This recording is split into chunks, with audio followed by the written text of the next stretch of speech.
So I was just talking with a buddy here recently, and he was like, "Kyle, it's just catching up to me. He's making as much money as he's made over his lifetime, but at the same time, the costs of living continue to increase." And he's like, "It's catching up to me, buddy." And I think a lot of people are feeling that, especially after the past few years of higher inflation.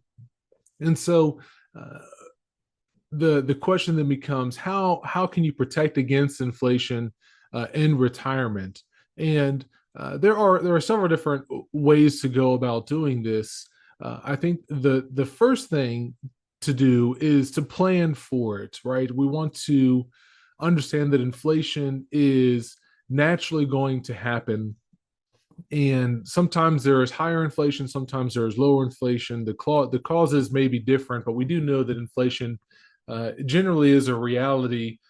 And there are times of deflation, but the Federal Reserve, their main mandate is to keep inflation around, their target is around 2.25% right now. So they want prices to continue to increase, because as prices continue to increase, that means wages continue to increase, people's livelihoods continue to increase. So we want to plan for inflation whenever we're looking at our retirement income plans. And so this matters in particular for Disney cast members and Disney professionals, especially those that have a pension plan, because the pension plan is a flat number. There are no cost of living adjustments. There's no inflation adjustments to the pension plan. And so we want to plan and model out the years, the longer years in retirement. So initially, the pension plan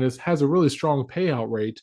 But once you get into maybe your mid 60s or your mid 70s, mid 80s, the impact of inflation really starts to eat away at the value of that pension. And so we want to really understand and plan for the pension. The second thing that we can do is to invest appropriately for inflation. So there is this natural tendency and inclination as we get older, as we start to turn from saving money to spending money.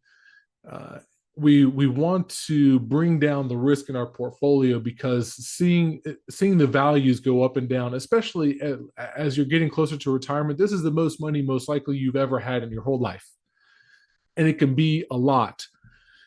And a percentage, 10% when you were 25, maybe was $200, or something of that nature. But now that you're maybe in your 60s, 10% on $1 million or $2 million or $500,000, whatever the number is, ends up being a lot of money. So if you look at your statement, and in 1 month it's up, and then the next month it's down 10%, that can be 50, 100, $200,000 in 1 year, or in even a month's time frame, that we just saw recently. So the risks are certainly real with investing, but we also need to understand that we have usually a 20 or 30-year time frame over retirement. And so we want to invest our money not too conservatively to keep up with inflation, and hopefully be able to beat inflation, so that we can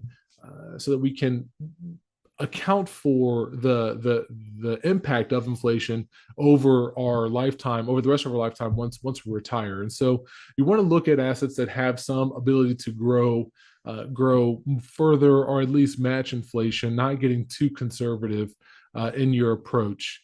And then third, when you're making those plans, it's also good to plan for and understand that Social Security does have cost of living adjustments. And so where the pension does not, Social Security does have those cost of living adjustments and will increase over time. So that benefit it's a solid benefit that will help maybe relieve some of the pressure off of the portfolio, off your Disney pension when it comes to your income plans, because that will increase with inflation over time. Now, it doesn't always match inflation, or the inflationary rates, but there are generally increases along the way, and so that can be helpful, and it's a relief to know that you do have some adjustments to inflation with Social Security. So those are just three areas that I think you can consider when it comes to protecting your retirement from inflation, especially for those that work at Disney. The first thing is planning for and understanding that inflation uh, will happen. The second thing is investing in a way that will hopefully meet, if not beat, inflation. And third, understanding Social Security's cost of living adjustments and their adjustments with inflation. So my name is Kyle Newell. I hope you found that helpful. And I live in Winter Garden. I have my offices here in Winter Garden, Florida, and work with a lot of Disney cast members, Disney professionals as they're planning to retire and planning for retirement. If you have questions, feel free to drop a note, a comment, a question. Feel free to like and subscribe the page if you found value in this. And I hope you have a great day and take good care. Bye bye.